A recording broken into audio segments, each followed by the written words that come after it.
there, welcome back to my channel. My name is Shelby and today I'm going to be doing another tearjerker romance book recommendation. I did one I think a month ago or so. I'll link it down below, but I read a lot of tearjerker romances and I thought I would just make another video talking about more that I like. I will link all these down below and I would love to hear some tearjerker romances that you enjoy. The first one I have to talk about is The Last Letter by Rebecca Yarros. I read an arc of this before it came out in February, really loved it and ended up picking up a copy for myself. This is a military romance as well, but it's not too heavy on the military side. It is about two characters named Ella and Beckett. Beckett is in the military with his friend Ryan, and Ryan happens to have a sister named Ella, and he sets Ella and Beckett up to be pen pals. But Beckett uses a pen name, and so Ella has no idea his true identity. And he has a kind of dark past, and his favorite person in the world is Ryan, and he ends up dying overseas. And Ryan asks that Beckett, if he dies, to take care of his sister Ella.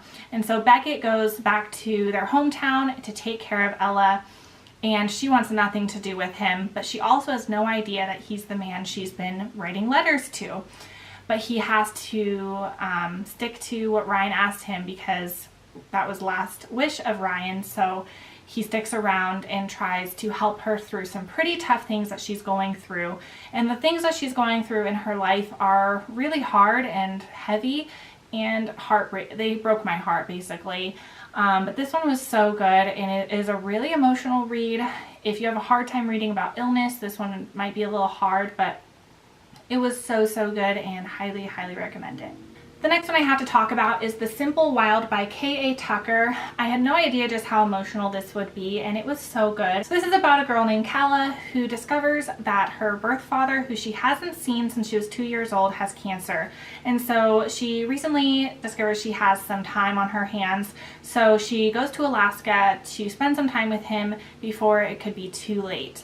And she meets one of his employees who's a pilot, a bush pilot, and his name is Jonah, and it is an instant hate situation. She's a city girl, he's really rugged, and they have nothing in common, and he thinks that she is really prissy, and their banter is so funny, but it's also more serious because it is about her getting to know her father and feeling like she might miss out on getting to know him.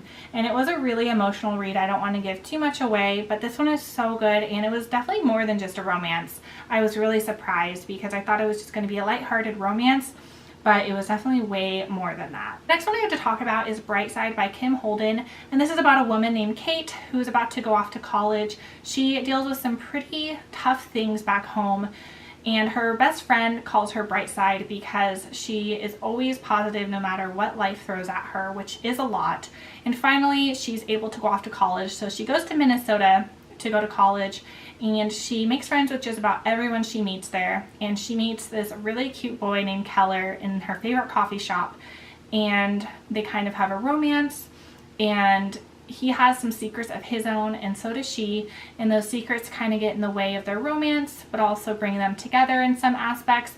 And this one was really emotional. It just kind of hits you one after the other of all these secrets that are uncovered, and it's really sad but really good as well. And there is a book too, I think, called Gus, and I cannot wait to read that one as well.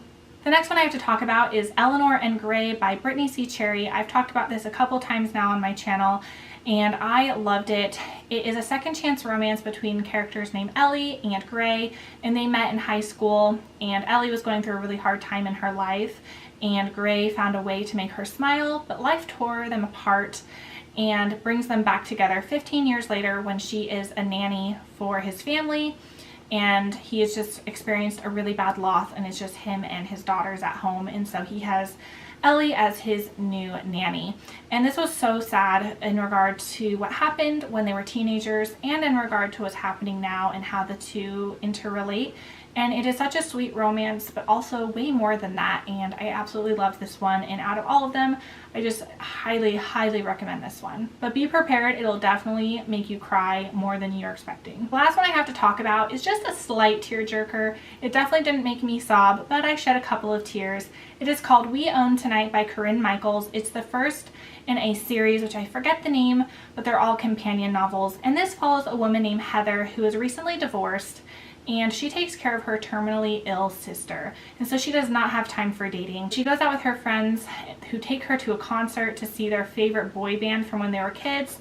And the singer Eli, I don't know if he's the main singer, but he's one of the singers in the band, and he takes notice on Heather and they have a one-night stand, but he doesn't want to let her go, and he keeps being interested in her. Even though he's usually a ladies' man, he wants everything to do with Heather, and she's for some reason cannot ward him off.